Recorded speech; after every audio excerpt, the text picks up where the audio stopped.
ফেনী জেলার ফুলগাজী থানাতুন 94 বোতল উইস্কি এবং 110 পিস ইয়াবা উদ্দেশ্য এক মাদক কারবারিরে গ্রেপ্তার করছি র্যাবসাত গোপন সংবাদের ভিত্তিতে এই মাদক কারবারিরে ফেনী জেলার ফুলগাজী থানাধীন আনন্দপুর কালীরহাট বাজারাতুন মাদক বিক্রির উদ্দেশ্যে অবস্থান করেন সমত তারে আটক করে। গত 1 জুলাই আনুমানিক রাতের 8টার সময় অভিযান চালাইরে তারে গ্রেপ্তার করা হয়। পরবর্তীতে অভিযুক্ত লগে তাহা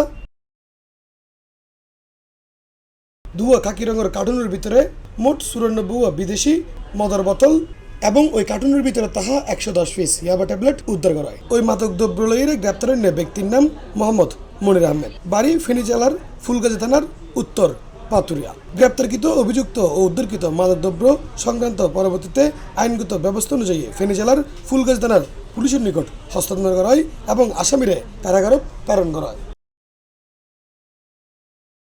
ডেস্ক নিউজ, C+ চট্টগ্রাম।